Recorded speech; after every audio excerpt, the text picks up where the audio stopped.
par le nom puissant de Jésus-Christ de Nazareth, que nous avons ainsi prié. Amen.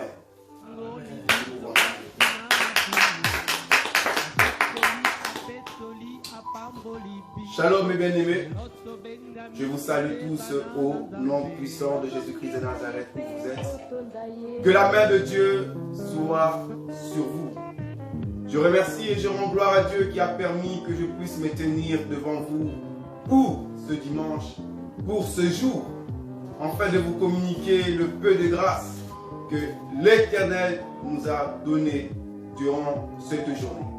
Tout d'abord, j'aimerais remercier le bien-aimé, notre papa dans la foi, Roger Boulay-Isaac, qui a permis que nous puissions, par le biais de cet enseignement, par le biais de l'Assemblée, que je puisse aujourd'hui me tenir devant vous. Je le remercie pour cette confiance, ainsi lui et aussi sa femme. Nous parlons souvent de mari, mais n'oublions que derrière un homme, il y a aussi une femme. Je remercie aussi Maman Nadine, que l'Éternel puisse bénir cet homme, que l'Éternel puisse bénir cette femme, et que Dieu puisse également bénir leurs enfants. Et je remercie également notre pasteur Roger Mobembo, que l'Éternel puisse également le bénir, lui qui est là aussi pour nous encadrer, que l'Éternel puisse se souvenir de lui et ainsi aussi de sa famille. Je remercie les anciens, les bien-aimés Israël, le papa Toto, papa Nono, papa Ali, que l'Éternel puisse se souvenir de vous. Nous qui sommes des jeunes de l'Assemblée, nous sommes heureux de passer nos laps de temps sous les soleils à vos côtés. Dans votre présence, nous sommes en train de mûrir, nous sommes en train de grandir et nous voulons être reconnaissants envers tout ce que Dieu fait à travers vous pour nos vies, à nous, les jeunes que nous sommes dans le ministère. Également, je vous rends aussi mes remerciements, vous qui avez pris le temps de venir nous écouter, vous qui avez allumé vos écrans pour écouter la parole de ce soir. Que Dieu puisse vous bénir. Je vous souhaite une bonne année. Que la main de Dieu soit sur vous, que la main de Dieu demeure dans vos vies. Et j'ose croire qu'aujourd'hui Dieu nous fera du bien. Nous voulons lui rendre gloire parce qu'il nous a protégés. Nous voulons lui rendre gloire parce qu'il nous a secourus. Il dit que l'homme n'est qu'un tas de souffle. Et sa vie, sa marche est comme l'ombre qui passe. Mais si toi tu es encore debout, c'est parce que l'Éternel veut encore que tu puisses grandir dans sa présence. Si Dieu nous fait encore grâce d'être encore parmi les hommes, c'est parce qu'il y a sûrement une imperfection de notre vie dans laquelle nous devons cesser, arrêter et de nous approcher de lui, afin que sa gloire se manifeste puissamment en nous. Si Dieu te protège aujourd'hui, j'aimerais dire à un frère, j'aimerais dire à une sœur, si Dieu te garde encore, c'est pour que tu puisses le servir. Tu as prié que Dieu puisse protéger ta famille, que Dieu puisse te protéger la nuit. Et Dieu l'a fait.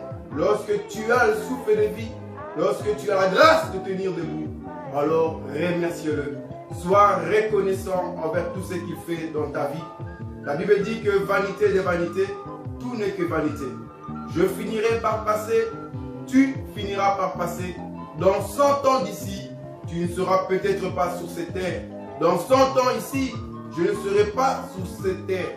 Peut-être que ce sera le petit-fils de mon fils qui sera sur cette terre.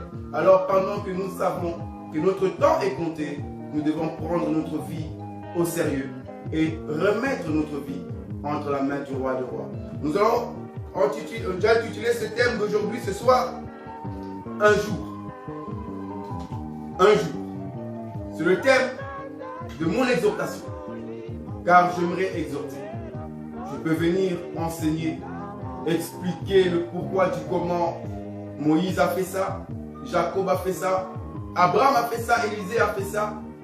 Mais nous ne devons pas oublier l'exhortation, la fortification du cœur. J'ai souvent dit que l'exhortation est une manière qui fait que l'homme puisse aimer Jésus, puisse s'accrocher à Jésus. Parce que tu m'exhortes, tu me fortifies. Mais l'enseignement est que tu ne puisses pas dérailler du chemin. C'est pour que tu puisses avoir la connaissance de qui est la personne dans laquelle tu es en train de servir. C'est que tu aies la connaissance de la foi que toi tu as choisie. Sous cette terre, j'aimerais te dire, il y a beaucoup de religions. Il y a beaucoup de branches. Même en tant que chrétien, il y a beaucoup de branches. Mais devant l'Éternel, il n'y a qu'une seule vérité. Beaucoup sont nés et ils grandissent, permettez-moi de dire, kimbanguistes. D'autres grandissent, témoins de Jéhovah. D'autres grandissent, catholiques. D'autres protestants. Mais ils ne connaissent pas la branche dans laquelle ils ont choisi.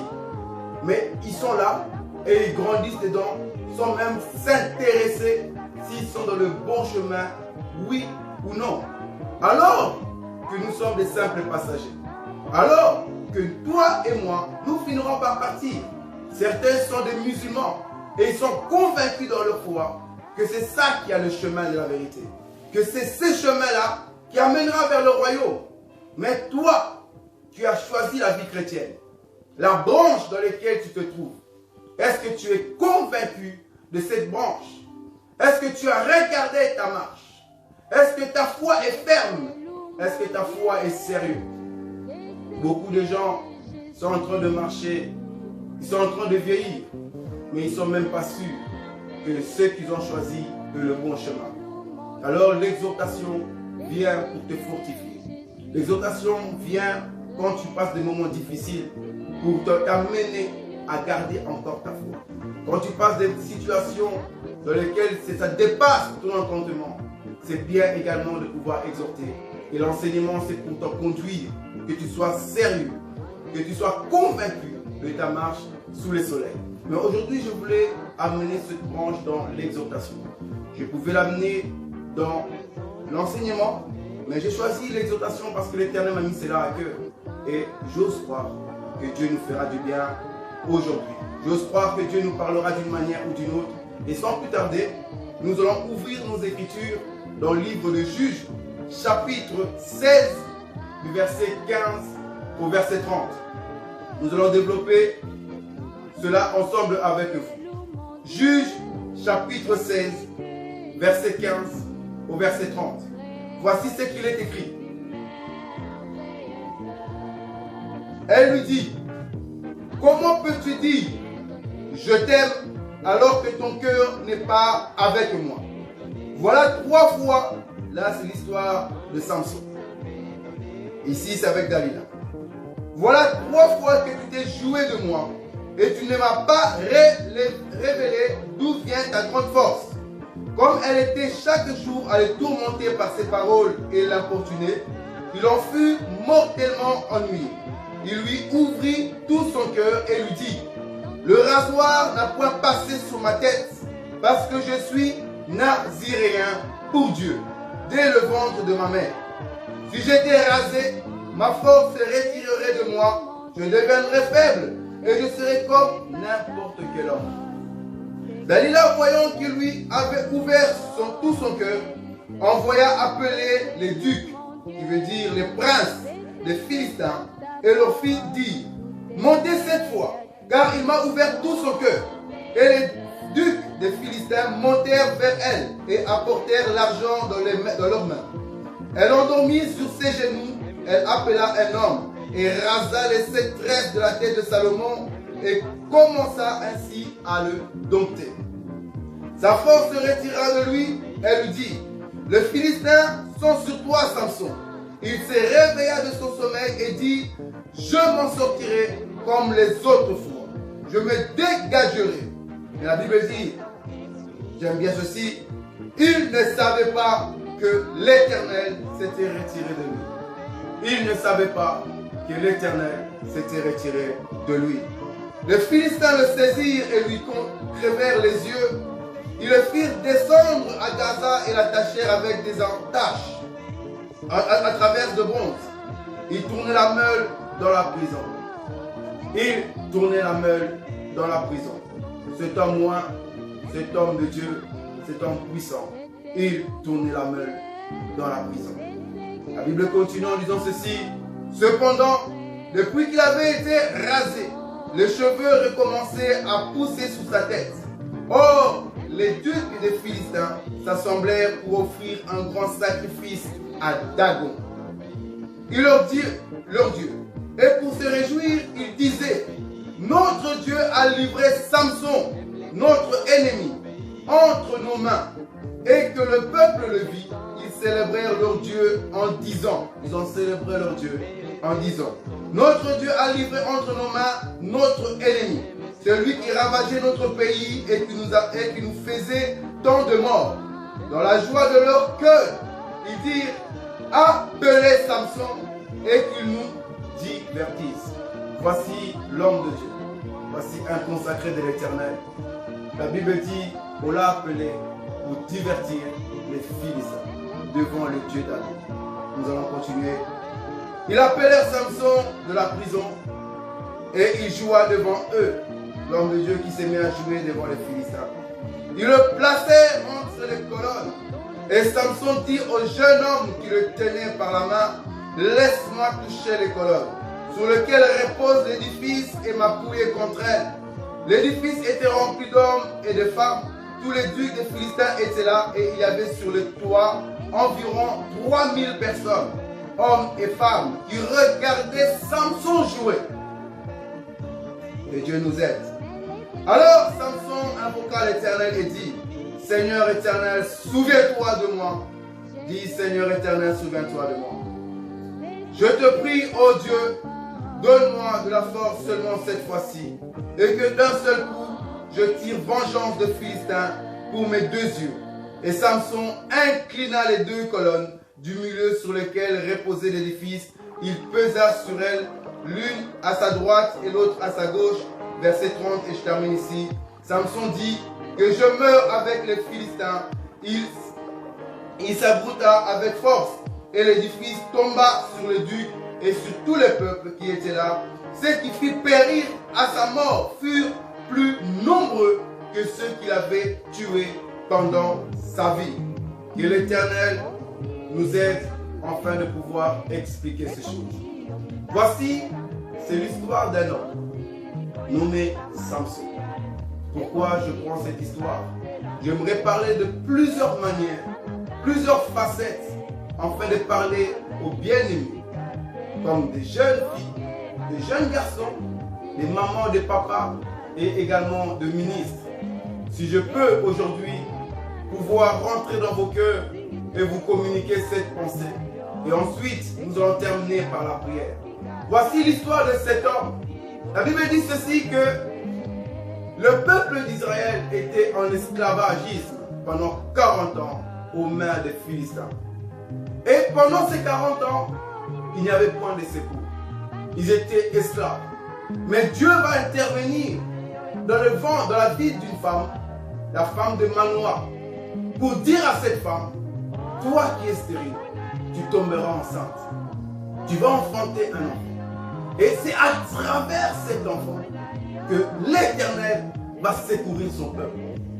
À travers cet enfant que la main de Dieu va venir pour combattre pour son peuple. Mais toi, femme, voici les conditions. Tu dois prendre ni du vin, ni de liqueur forte, ni manger de choses impures. Par là, j'aimerais te dire, frère, que dans la vie de tout un chacun de nous, l'Éternel a donné des conditions à tout un chacun de nous. Cette maman ici, je peux le prendre en tant qu'ombre du Seigneur Jésus. Que cette maman doit faire sa part pour que cet enfant soit un enfant mis à part. Jésus est venu, Jésus t'a secouru, il t'a communiqué la grâce, il t'a communiqué l'affranchissement, il a fait sa part pour que vous et moi, nous puissions être mis à part. Il y a eu beaucoup de gens peut-être que tu ne le sais peut-être pas, que le jour de ta naissance, le jour où tu étais dans le ventre de ta mère, peut-être qu'il y a eu des sorciers qui ont combattu ta naissance, qui ont voulu tuer le bébé que tu étais. Mais l'Éternel a fait sa part. Il a pris soin de toi lorsque tu étais encore dans le ventre de ta mère. Il y a eu des gens comme cette maman. Elle était stérile. Elle cherchait un accouchement. Elle cherchait la grâce de Dieu. L'Éternel est venu t'annoncer une bonne nouvelle. Que toi qui étais stérile, aujourd'hui tu ne seras plus stérile. Aujourd'hui, Dieu va te faire grâce. Beaucoup de gens ont connu l'histoire de cette femme. D'une manière ou d'une autre, l'Éternel nous a visités. Mais Dieu nous donne des conditions à faire. Dieu nous donne des conditions à suivre. Mais est-ce que toi, respectes-tu les conditions à suivre? Pour que l'enfant puisse être un enfant consacré, tu dois faire les conditions que Dieu t'a données. Pour que ta famille soit la famille que toi tu veux, tu dois avoir les conditions que l'Éternel t'a données. Pour que ta vie soit une vie de la marche que toi tu veux, tu dois faire les conditions que l'Éternel t'a données. Est-ce que tu as respecté les conditions? Beaucoup de gens ne respectent pas les conditions. L'Éternel a donné la condition à cette femme. Si tu veux être enceinte, si tu veux que l'enfant soit une libération, l'enfant soit une source de bénédiction dans ta vie, voici les conditions que tu dois marcher. Voici la marche que tu dois faire. Tu dois marcher dans la sanctification. Tu dois marcher dans la purification. Rentre dans la vie de prière. Rentre dans la vie de méditation. Mets ta vie à part. Sors de ce milieu impur. Sors de cet homme. Sors de cette copine. Mets-toi à part. Et est-ce que toi, tu as respecté les conditions? Mais voici, cet enfant né. Un bébé miracle est venu. Cet enfant est un Nazaréen. Un Nazaréen, c'est celui qui se consacre pour servir l'Éternel. Mais cet enfant est consacré dès le ventre de sa mère. Il y a beaucoup de nous, beaucoup de gens qui sont consacrés dès le ventre de leur mère. Il y a beaucoup aussi qui font vœu de Nazaréen. Parce qu'il y a une différence entre être Nazaréen dès le ventre de sa mère et faire un vœu d'être un Nazaréen. Il y a beaucoup de gens, bien-aimés, qui ont fait vœu de Nazaréen. Et beaucoup sont des Nazaréens dès le ventre de leur mère. Je vais m'expliquer ici. Comme je dis, par la grâce de Dieu, je prie que je puisse parler au cœur de tout un chacun. Que tu sois maman, papa, jeune, j'ai la foi que l'Éternel va te parler ce soir. Voici, beaucoup ont fait le vœu de Nazaréen. Que cela veut dire? Le Nazaréen a un temps de limitation. Tu fais un vœu d'un certain temps. Et après ce temps-là, tu deviendras comme tout homme. Tu deviens comme tout peuple. Mais cet enfant est né Nazaréen. Dans ce monde, beaucoup ont fait le vœu de Nazaréen. Vous allez voir qu'il y a des serviteurs qui sont venus en Christ Jésus, juste pour un but. Ils ont fait un vœu de Nazaréen. Certains sont rentrés dans les églises avec la pensée d'être seulement mariés. Ils sont rentrés dans la vie chrétienne, la femme pieuse, le garçon fidèle, dans la vie de prière, dans la vie de sanctification. Mais l'objectif, c'est de séduire beaucoup de jeunes filles. Il est en train de prêcher, il sait que sa fille n'est même pas juste. Mais devant les gens, il a fait le vœu de Nazaréen. C'est un temps qu'il s'est mis à part pour être un enfant consacré. C'est un temps qu'il s'est mis à part pour que toi et moi nous puissions dire cet homme est un serviteur de Dieu. Alors que son temps est limité. Beaucoup sont rentrés dans le mariage et aujourd'hui il s'est mort dedans parce qu'il se disait mais cet homme était un serviteur. Et voici aujourd'hui il est en train de me battre. Voici aujourd'hui il est rentré dans l'alcool. Voici aujourd'hui il est en train de me faire souffrir. C'est parce que ce n'est pas un enfant consacré. Il a juste fait un vœu de Nazaréen. Beaucoup de sœurs viennent à l'assemblée d'une manière pieuse. Mais en réalité, dans leur vie de tous les jours, elles ne sont pas avec le Seigneur. Et toi et moi, nous croyons que ce sont des prédicatrices, des modératrices. Nous croyons que c'est des femmes de prière. Nous croyons que c'est des femmes qui se consacrent à l'Éternel. Nous croyons que ce sont des personnes qui ont mis leur vie dans la marche du Seigneur. Alors qu'elles ont fait juste un peu de Nazaréen. Pour séduire un enfant de Dieu. Elle s'est consacrée. Elle s'est mise au pot de loup. En tant que servante.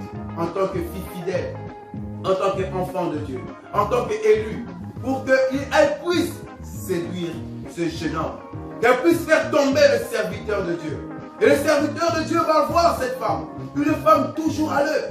Toujours dans la vie de prière. Quand on prie, elle est en larmes en train de rendre gloire à Dieu. Mais il ne sait pas que cette femme-là n'a juste fait le vœu de Nazaréen. Faisons attention aux hommes de Dieu qui ont fait le vœu d'être Nazaréens. Vous allez voir un jour, leur vœu sera limité. Vous allez voir qu'aujourd'hui, ils ont servi Dieu. Mais demain, ils ont abandonné l'Éternel. Nous comprenons qu'ils ont juste fait le vœu des Naziréens. Voici cet enfant, un bébé miracle est né. En grandissant, il combattait pour le peuple. En grandissant, il avait des amis. En grandissant, il avait déjà la puissance de Dieu dans sa vie. Mais cet enfant va aimer une femme de Philistine. Mais qu'est-ce qu'il va faire là-bas? Qu'est-ce qui part là-bas chez les ennemis? Il y a beaucoup par aimer les Philistins. Beaucoup par aimer les Philistins. Des couples non compatibles à toi. Mais tu te dis à travers ma prière, cette jeune femme que j'aime tellement, je vais prier que Dieu puisse la mener à servir Dieu. Cet enfant, cet homme qui est tellement beau. Il est tellement beau, mais c'est un musulman. Mais c'est un païen. Mais vu qu'il a de l'argent, vu qu'il travaille, il te dit non, je l'aime quand même. Mes frères, laissez-moi avec cet homme. Je l'aime quand même. Mais au fond de toi, tu aimes le physique. Mais tu sais très bien que tu rentres dans une vie de souffrance. Beaucoup de gens sont en train de se mettre dans les vies de souffrance. Un couple non compatible que Samson est en train de se diriger. Et j'aimerais vous dire, dans l'histoire de Samson, la Bible dit que c'était fait exprès. C'était poussé par Dieu pour qu'il puisse prendre cette femme de Philistine, en fait qu'il y ait une dispute, pour que l'Éternel puisse également détruire les Philistins, frapper les Philistins à travers Samson. Donc la marche de Samson était dirigée par Dieu, qu'il puisse prendre cette femme de Philistine. Mais il y a beaucoup de nos frères et beaucoup de nos sœurs, ils ne sont pas dirigés vers Dieu, dirigés par Dieu, pour aller prendre une Philistine. Qu'est-ce qui veut dire cette Philistine? Beaucoup de nos bien-aimés, à travers l'audace, qui se dit, je vais prier pour les gens. Je vais les prier pour eux, afin que je puisse les délivrer. Alors que Dieu ne t'a pas envoyé. Tu vas poser les mains chez les gens qu'il ne faut pas imposer les mains. Tu vas commencer à veiller, retraite sur les gens que Dieu ne t'a pas envoyé. Mais Samson était prêt que lorsqu'il y aura un contre-attaque, par la puissance de Dieu, il saura se défendre et il saura se venger. Mais il y a beaucoup sont en train de mourir à cet instant-là. Beaucoup sont limités à cet obstacle de Samson. Ils ne sont pas envoyés par Dieu, mais ils sont partis pour délivrer une Philistine. Ils sont partis pour délivrer même des marabouts. Nous avons vu des vidéos que les pasteurs viennent pour délivrer les catcheurs et les catcheurs frappent spirituellement ces pasteurs-là. Et les font même manger la Bible. Ce sont des personnes que Dieu ne t'a pas envoyées. Mais toi, tu pars affronter les Philistines. Or que tu n'es pas armé pour affronter les Philistines. Bien-aimé, fais attention. Quand les gens t'appellent, tu ne sais pas qu'est-ce qu'ils veulent. Oh, prie pour moi. Et par audace, et non par le vœu de l'Éternel, et non poussé par l'Esprit, tu commences déjà à prier pour l'individu, à prier pour la personne. Or que cette personne-là, il est prêt à te contre-attaquer. Mais est-ce que ta marche, elle est pure? Tu sais très bien que ta marche n'est pas droite. Tu sais très bien que ta vie de prière est très limitée. Mais voici, tu veux toujours imposer les mains aux gens. Voici, tu veux toujours prier pour les autres. Et voilà pourquoi beaucoup de frères animés d'audace ont servi l'Éternel. Et aujourd'hui, ils ont rétrogradé. Parce qu'ils ont été chez les Philistines, là où Dieu ne les a pas envoyés. Quand l'attaque est venue, Samson n'avait pas la force pour combattre et contre-attaquer ces Philistines-là. Et j'aimerais vous dire, de la marche de Samson, pour aller vers ces Philistines, Samson va rencontrer un jeune lion. Un jeune lion. Et il va affronter ce jeune lion. Mais pourquoi Samson s'affronte à ce jeune lion? Nous avons les révélations, la prophétie de ces écritures-là. Mais je suis sous la doctrine et j'aimerais parler au cœur de certaines personnes. Le lion ici est un animal. Le lion ici est une personne féroce. Je dis une personne parce que la Bible aussi qualifie les animaux en tant qu'animal. Et ce lion est un homme dans lequel c'est un païen qui vient devant Samson. Et la Bible dirait dans Deutéronome 33 que Samson est un danite. Et sa Bible dit qu'un Dan est un jeune lion. Un jeune lion. Et il n'est pas un vieux lion, mais c'est un jeune lion. Samson devant ce païen, Samson se comporte comme un païen. Samson devant ce païen, Samson aussi veut se battre. Parce qu'il y a beaucoup de jeunes lions dans l'assemblée. Il y a beaucoup de jeunes lions dans nos vies. Oui, frères et sœurs, tu es un jeune lion. Devant des insultes, tu ripostes par les insultes. Devant des provocations, toi aussi tu vas provoquer. Devant les choses de ce monde, les boîtes de nuit, tu vas directement et tu te livres directement. Parce que devant le jeune lion, toi aussi tu deviens un jeune lion. Tu manifestes la force du jeune lion. Or que la Bible nous appelle à être des vieillards. La Bible nous appelle à être des vieux lions et non des jeunes lions. Remarquez ce qui se passe. Beaucoup de frères, beaucoup de sœurs, devant le monde, il devient le monde. Devant ce petit copain, tu te comportes comme une païenne. Devant ce petit ami, tu te comportes comme un païen. Devant des amis, tu oublies la parole. Tu parles comme eux. Quand il faut parler des boîtes de nuit, tu parles comme eux. Quand il faut critiquer, tu critiques comme eux. Quand il faut boire de l'alcool, tu bois comme eux. Mais qui es-tu, frère? Qui es-tu, jeune Samson? Qui es-tu, frère? J'aimerais te dire de prendre ta ceinture et de te relever. La ceinture de la vérité. Tu dois savoir qui tu es. Tu dois savoir que non, ce n'est pas devant tous les lions que je dois combattre. Il y a des pécheurs qui sont devant moi pour me faire trébucher. Et j'aimerais parler à des cœurs, à des personnes ce soir.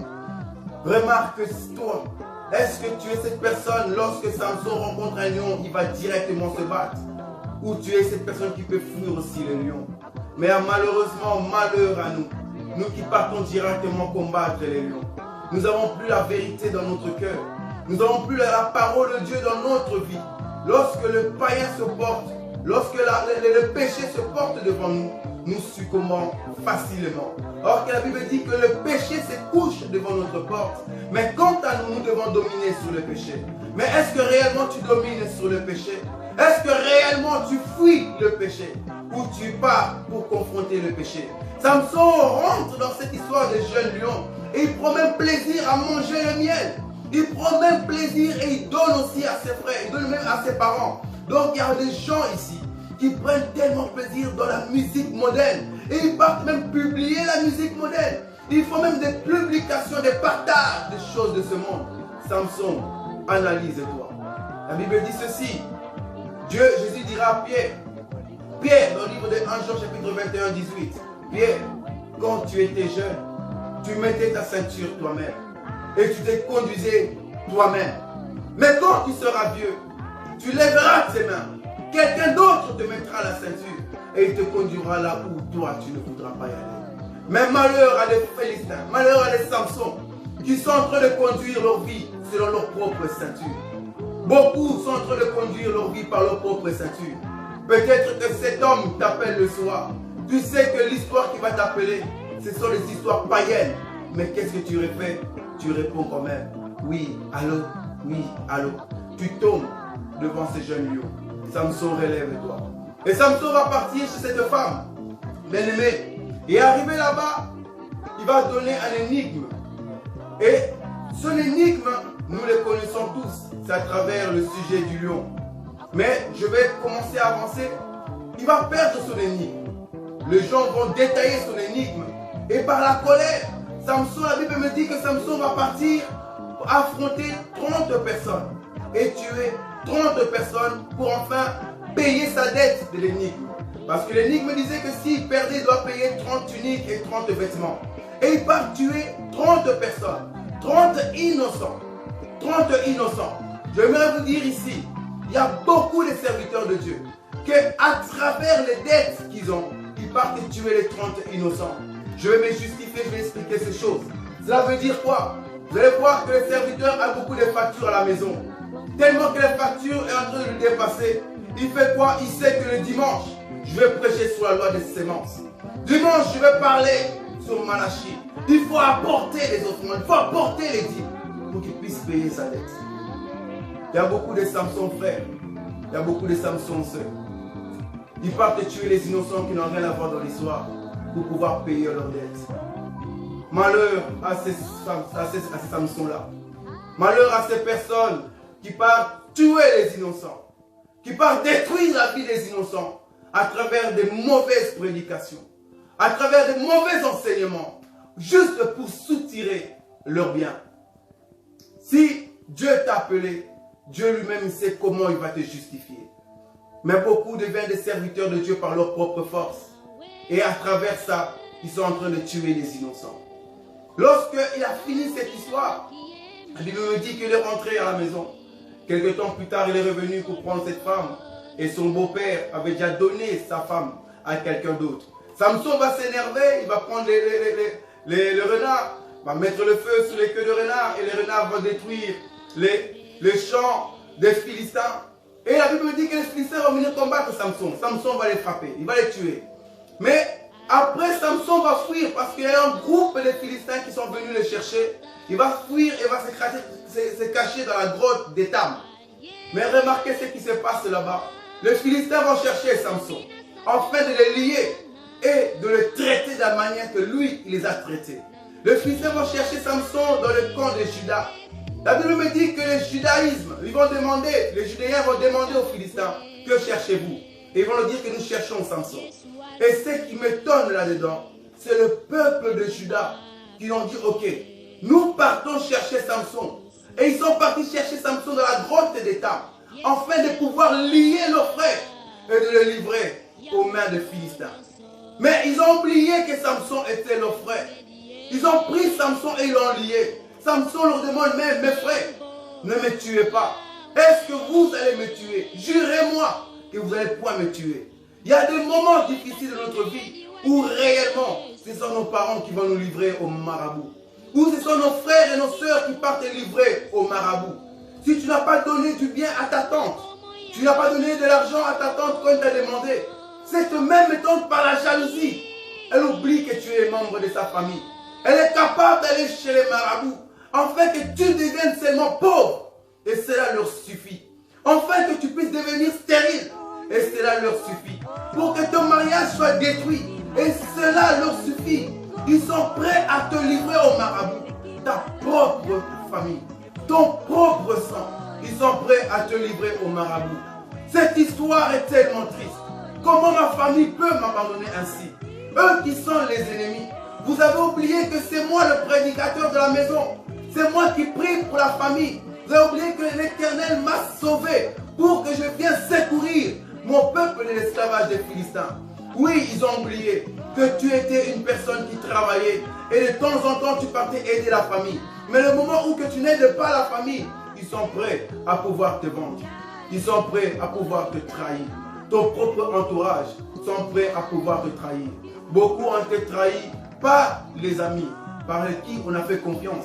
Ces amis-là nous ont trahis. Ils ont tourné le dos. Lorsque les difficultés sont venues, ses frères ont tourné le dos. Les Philistins étaient en difficulté qui s'étaient en train de venir. Parce que si ils ne trouvaient pas Samson, ils auraient peut-être pu tuer le judaïsme, les Judéens. Et les Judéens n'ont pas voulu que le massacre soit dans leur vie. Et ils ont livré leur bien-aimé, leur frère Samson. J'aimerais vous dire, frère, que beaucoup sont dans ce cas-là aujourd'hui. Ils passent des moments difficiles. Ils sont stériles. Non parce que c'est eux qui étaient stériles, non. Mais parce qu'il y a une tante qui s'est levée et allée chez les marabouts pour pouvoir lier ton ventre. Il y a une personne qui s'est levée, aller chez les marabouts et promettre que toi tu te marieras jamais. Mais qu'est-ce que toi tu les as fait?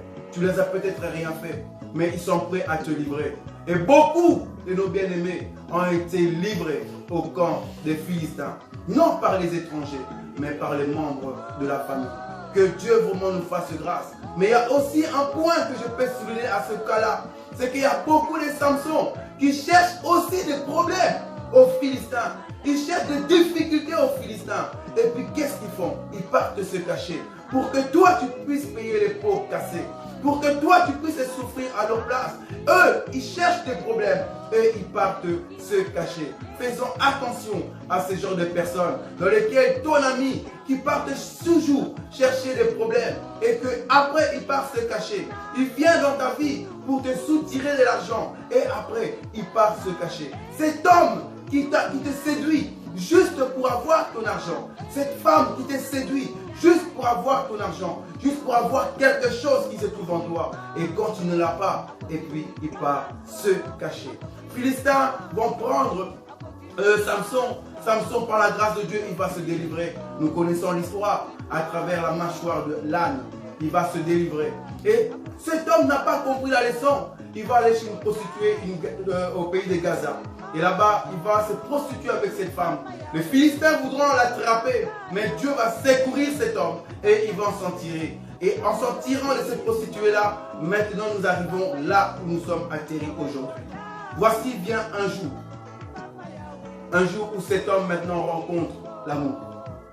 Cet homme rencontre une femme qu'on appelle Delilah. Et à travers cette femme Delilah, Samson va aimer cette femme. Ils vont être bien avec cette femme. Et les Philistins ont compris que Samson est amoureux. Et ils vont trouver la femme de Delilah pour qu'elle puisse livrer le secret de cet homme. Un enfant de Dieu. Un homme consacré. Un enfant pas comme les autres. Et Delilah va choisir les Philistins et choisir l'amour qu'elle porte envers son homme. C'est tout à fait normal. C'était une païenne. C'est une Philistine. Lorsque nous marchons avec des païens, sachant que dans les moments difficiles, ils se comporteront comme païens. Ce sont des hommes animaux. Et l'homme animal ne comprend pas ce qui est de l'esprit. Faisons attention avec qui nous marchons. Faisons attention avec qui nous côtoyons. Avec qui même tu pars donner ton cœur. Tant que tu n'es pas encore lié à Delilah, bien aimé, fais attention. Fais attention à Delilah. Fais attention à cet homme. Fais attention à cette femme. Tant que tu n'es pas encore lié, fais attention. Dans les moments difficiles, c'est un homme animal. Il se comportera comme un animal. Delilah va demander le secret de Samson. Samson, dis-moi ton secret. Samson va mentir, va dire que si on me lie avec 7 cordes fraîches, je perdrai ma force. Je deviendrai comme tout homme. Elle va le lier. Elle va appeler les Philistins. Nous connaissons l'histoire. Samson va se libérer. Elle dira, les Philistins sont là. Samson va se lever. Il va combattre. Et Delilah dira, tu m'as menti. Dis-moi, c'est quoi ton secret? Il dira, écoute, mon secret c'est si on me lie avec des cordes 9, je perdrai ma force. Et je serai comme tout homme. Delilah appelle encore les Philistins. Et il dit, Samson, les Philistins sont là. Et il se relève. Et il combat. Et Delilah dit encore à Samson, tu m'as menti. Dis-moi, c'est quoi ton secret? Avant, il disait qu'il faut me lier. À force de pouvoir persévérer, Samson commence à arriver près de son secret. Et il dit, tu vois mes cheveux? Si on me tisse avec une chaîne de tissu, je perdrai ma force. Samson ne lui parlait des choses qui n'avaient rien à voir. Il a mené dans une autre direction. Et voici Samson, il commence à arriver au fil et à mesure à dire concrètement son secret. Même si ce n'est pas une vérité, mais il s'approche de la vérité pour dévoiler son secret. Voici ce qu'il dit à cette femme, que si on me tisse mes cheveux, je perdrai ma force.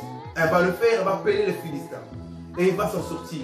Et j'aimerais vous dire ici, mes frères, qu'il y a beaucoup de bien-aimés qui arrivent à cette étape-là aussi également dans leur vie. Beaucoup sont au point où ils sont prêts à livrer leurs secrets. Et j'aimerais dire à un Samson ce soir, j'aimerais dire à un Samson aujourd'hui, s'il te plaît, protège ton secret. Protège ton secret. Ton secret, c'est peut-être ta vie de prière. C'est cette vie-là qui fait que toi et ta famille, vous ne puissiez pas vivre des tribulations, maman. Ton secret est peut-être la vie de consécration dans laquelle tu mènes, qui fait que la main de Dieu visite ta vie, ta femme et tes enfants, papa. Ton secret est peut-être la foi dans laquelle tu as, parce qu'il est écrit que le juste vivra par sa foi. Ton secret, c'est peut-être la foi. Protège ton secret.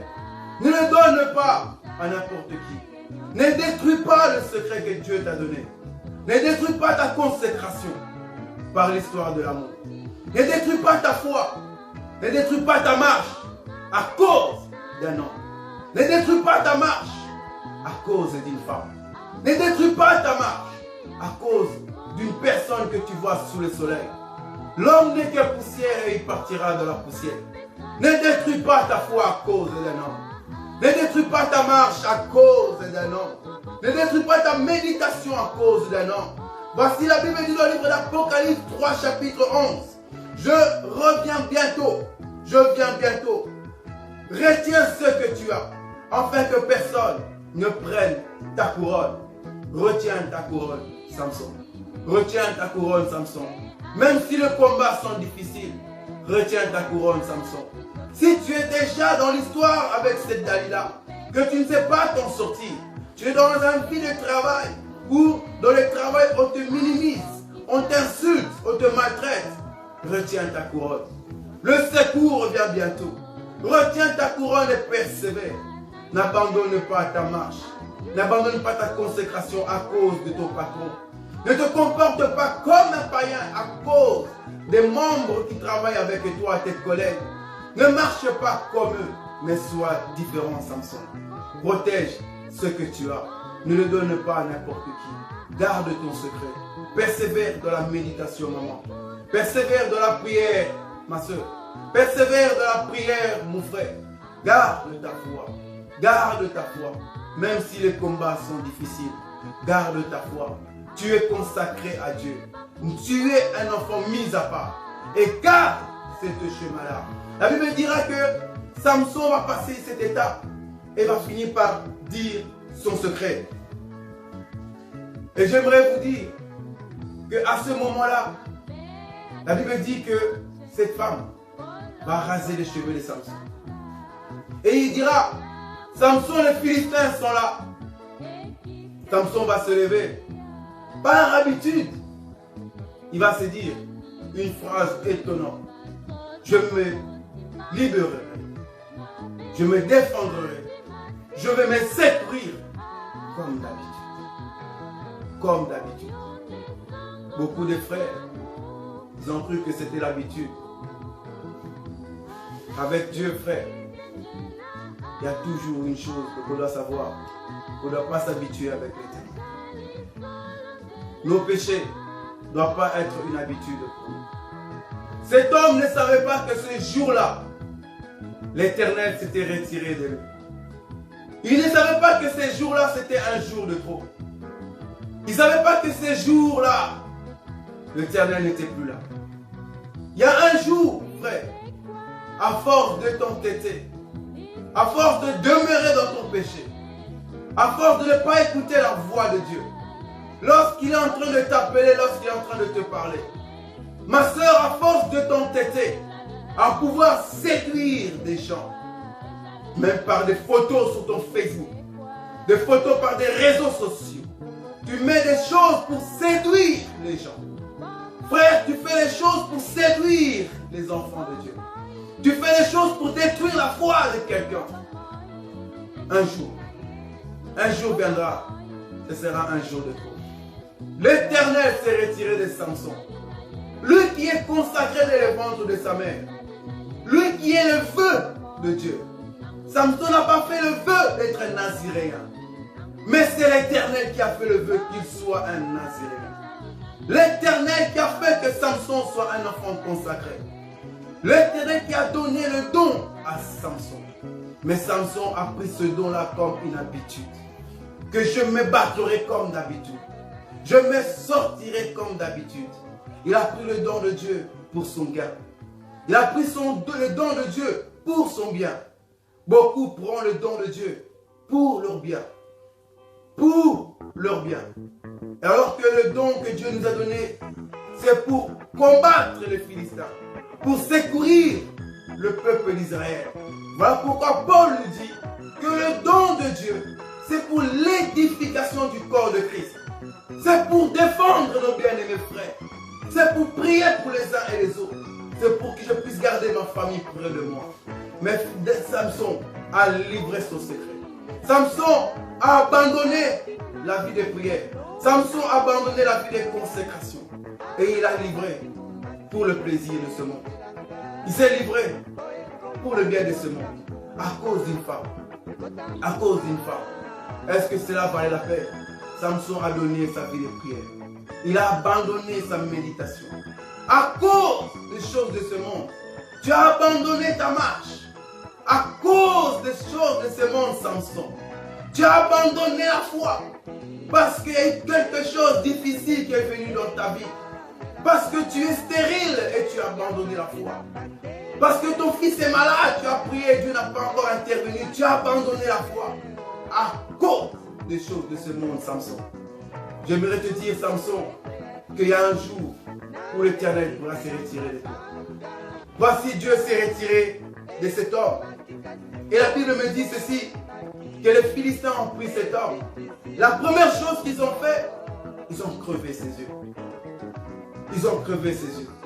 Mais pourquoi voulez-vous détruire mes yeux? Pourquoi vous voulez toucher à mes yeux?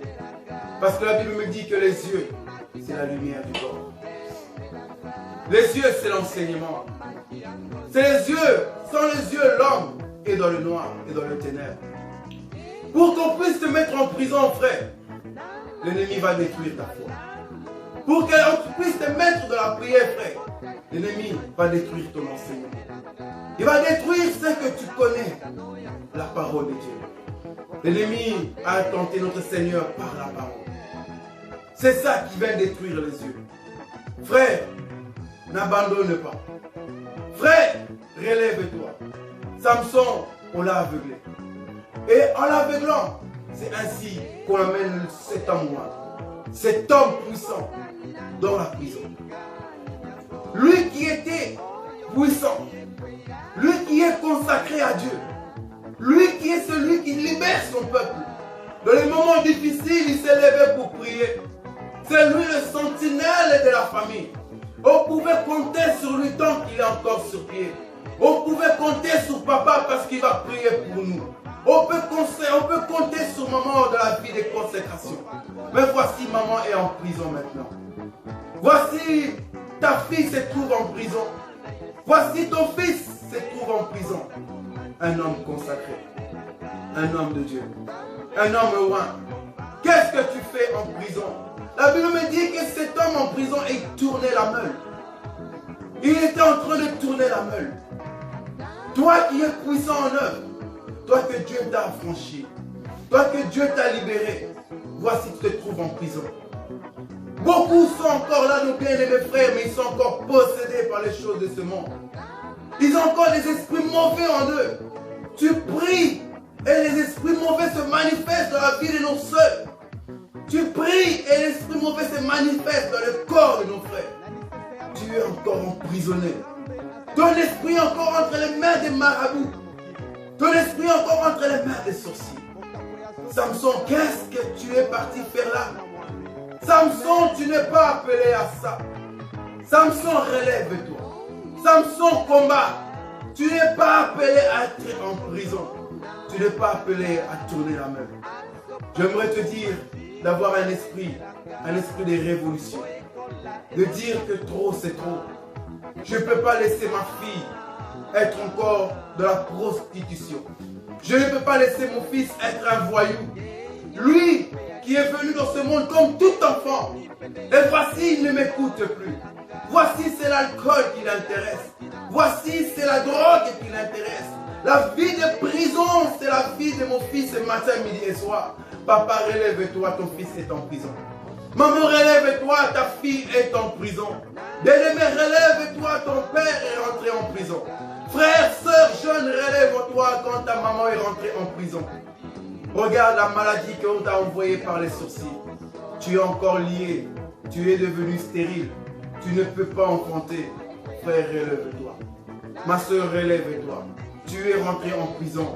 Et la Bible me dit que chaque chose a un temps. Le ténèbre ne régnera pas toujours. Le ténèbre ne régnera pas toujours. Il y a un temps où le ténèbre peut te saisir. Il y a un temps où le ténèbre peut te toucher. Mais il est écrit que le ténèbre ne régnera pas toujours. Sois comme cet homme qu'on appelle Daniel. Après autant d'années d'esclavagisme, il est parti ouvrir la parole. Il a ouvert le livre.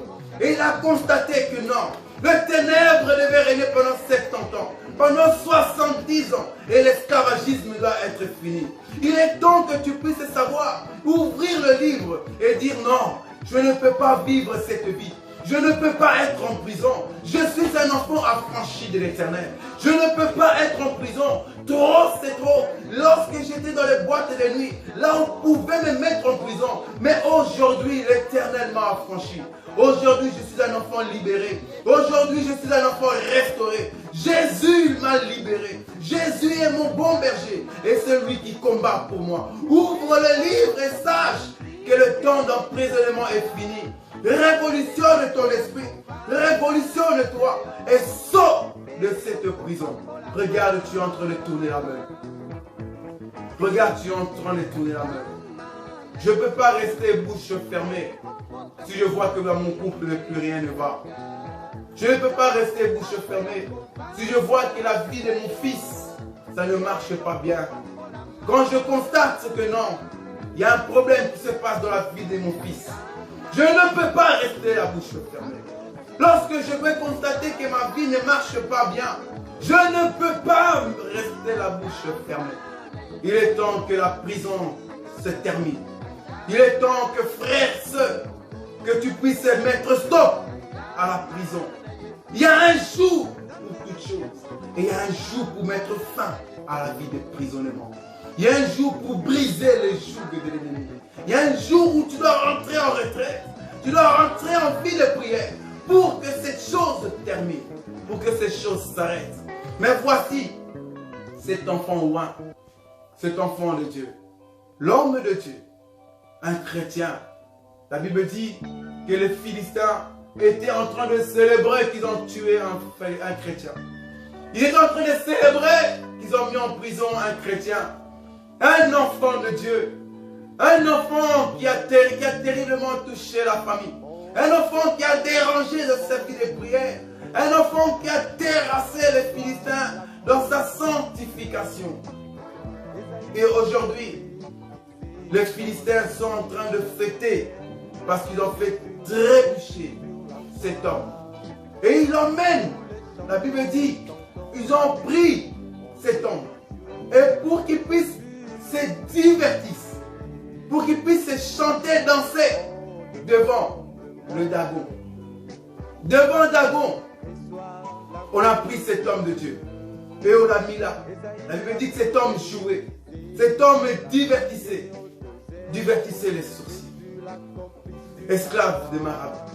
Esclave des choses de ce monde. Tu es en train de divertir un enfant de Dieu. Le prince. Le prince.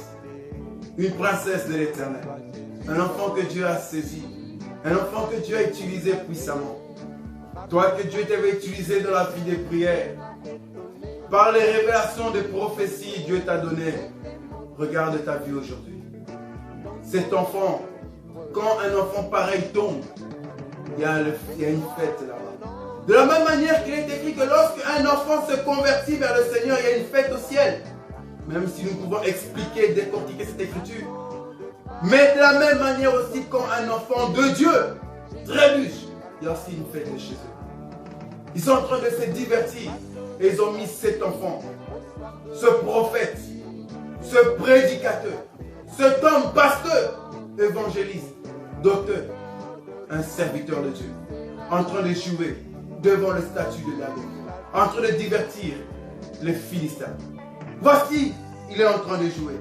Voici cet enfant, cet homme loin est en train de se divertir. Et par ici, ils sont en train de dire que la valeur est partie. Il n'a plus de valeur, Samson. Il n'a plus rien. Et la Bible me dit ceci, que les Philistins vont faire ils vont faire une erreur. Ils vont faire cette erreur-là. Dans leur marche, ils vont faire une erreur. Et j'aimerais que nous puissions déclarer quelques paroles. J'aimerais là où tu es, tu puisses mettre ta main sur ton cœur. Et tu puisses dire avec moi, Éternel, aujourd'hui je viens à toi. Malgré mes difficultés, malgré mes fardeaux. Seigneur, ne me laisse pas tomber. Éternel, ne me laisse pas tomber. J'ai fait des erreurs, je le reconnais. J'ai trébuché, je le reconnais. Seigneur, aujourd'hui, ne me laisse pas tomber. Que mes ennemis ne se vantent pas de ma chute. Que mes ennemis ne se réjouissent pas de mon malheur. Que mes ennemis fassent des erreurs. Que mes ennemis fassent des erreurs. Peut-être qu'ils m'ont fait chuter hier. Peut-être qu'ils m'ont utilisé hier. Seigneur, qu'ils fassent des erreurs. Et que cette erreur soit une chute pour eux. Soit une couronnement de honte pour eux. Je t'en supplie. Délivre-moi. Délivre ma famille. Délivre ma famille. Que je sois là ou pas.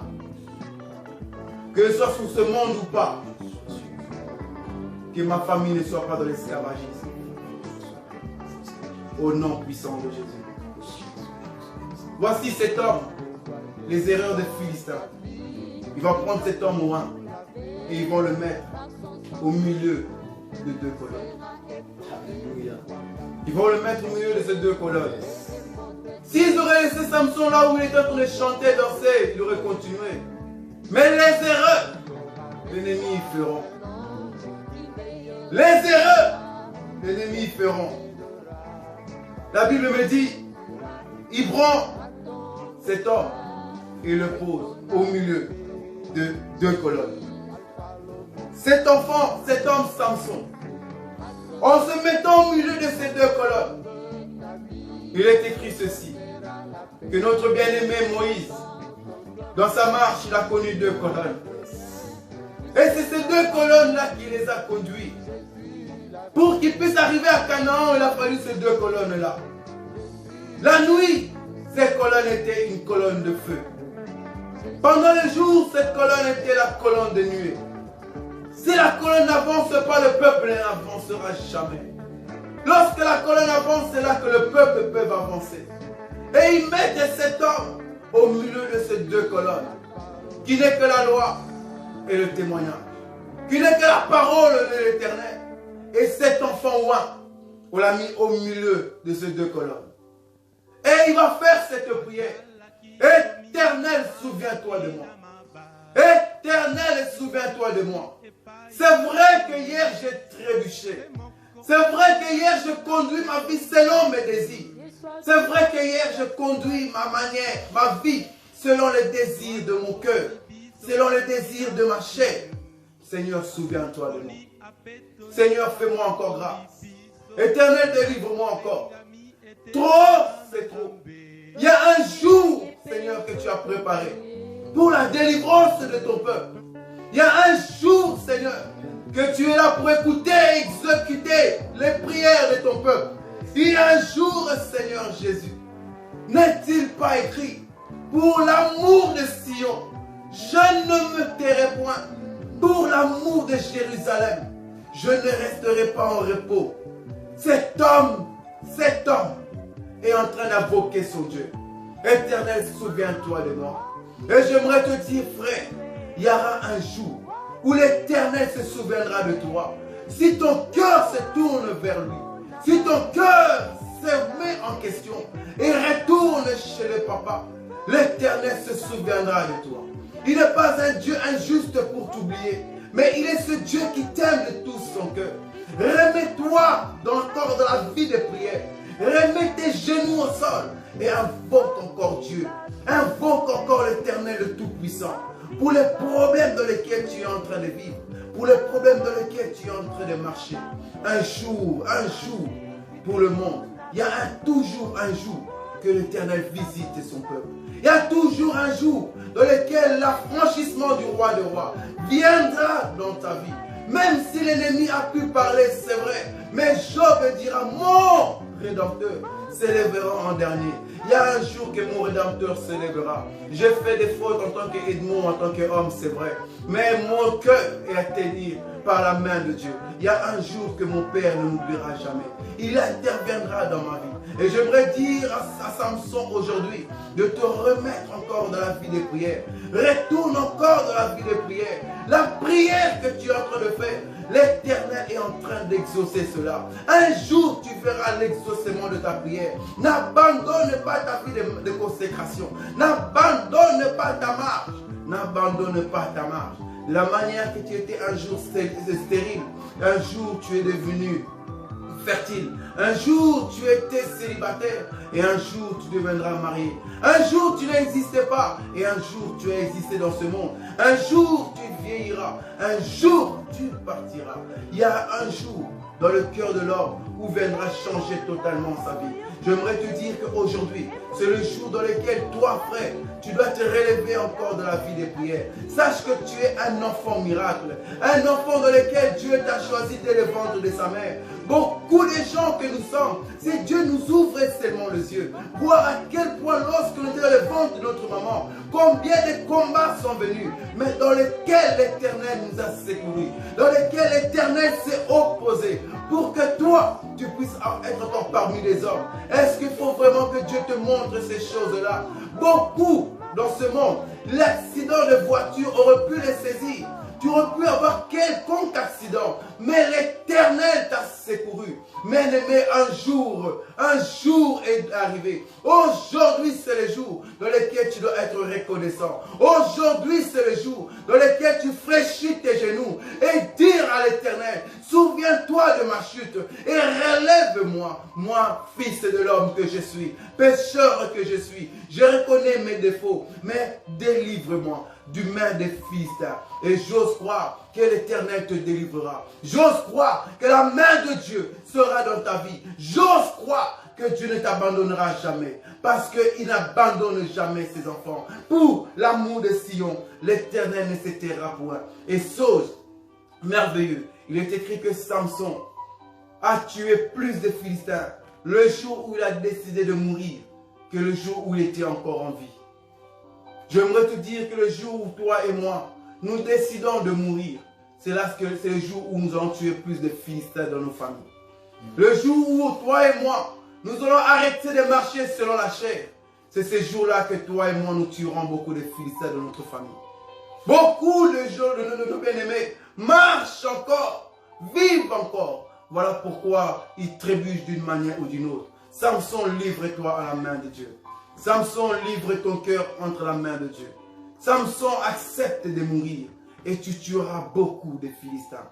Samson, l'enseignement d'aujourd'hui, accepte de mourir. Accepte de te mettre à côté. Accepte de te séparer de ce petit copain qui t'amène dans les désordres. Accepte de te séparer de cette petite copine qui t'amène dans les désordres. Accepte de te séparer de la masturbation. Accepte cela et tu tueras beaucoup de Philistins dans ta vie. Tu tueras beaucoup de Philistins. Que l'Éternel puisse nous bénir. Que l'Éternel puisse nous faire du bien. Et nous allons faire une prière. Je finis mon exhortation ici pour vous dire que j'ose croire de tout cœur que Dieu a pu parler à une personne. J'ose croire et j'espère et je prie que Dieu puisse parler au cœur d'une personne.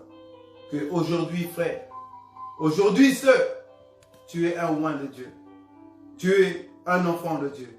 Sors de la prison. Sors de l'esclavagisme. Arrête d'être possédé. Mets fin à la stérilité qui est en train de couronner votre famille, qui est en train de couronner ta vie. Mets fin à la stérilité.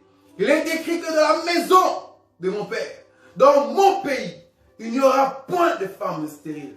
Prends le livre comme Daniel et dis que l'emprisonnement c'est fini. L'esclavagisme est fini. Relève-toi, mets fin à ces choses et sors entre les mains des Philistins. Ne sois pas un jouet de l'ennemi. Nous allons faire la prière. Je finis ici. Vraiment que l'Éternel vous bénisse. Et nous allons clôturer par un temps de prière de livre de Ésaïe 61. Voici ce qu'il est écrit. L'Esprit du Seigneur, l'Éternel est sur moi. Car l'Éternel m'a donné, m'a consacré. Il m'a envoyé pour porter de bonnes nouvelles à ceux qui sont humiliés, pour penser ceux qui ont le cœur brisé, pour proclamer aux captifs leur libération et aux prisonniers leur élargissement. Nous allons faire la prière là où tu es, frère, là où tu es, ma soeur. Nous allons prier que l'Éternel puisse nous secourir. Nous allons prier que l'Éternel puisse prendre notre marche entre ses mains. Que l'Éternel puisse nous faire sortir de tout emprisonnement de l'ennemi. Que l'Éternel puisse aujourd'hui prononcer une parole. Car il est écrit dans leur détresse, ils ont invoqué l'Éternel et l'Éternel a envoyé sa parole. Que aujourd'hui, que l'Éternel puisse envoyer sa parole dans ta famille, dans ta vie, dans ton couple, dans ton travail. Que l'Éternel puisse parler. Là où tu es bien-aimé, élève ta voix et prie avec moi au nom puissant de Jésus. Prions. Éternel, mon Dieu tout-puissant, Père éternel. Oh mon Dieu, mon roi. Voici, je viens à toi, Seigneur Jésus, tel que je suis. Et je prie, Père éternel, pour mettre fin à l'emprisonnement au Yahweh. Je prie pour mettre fin à ces choses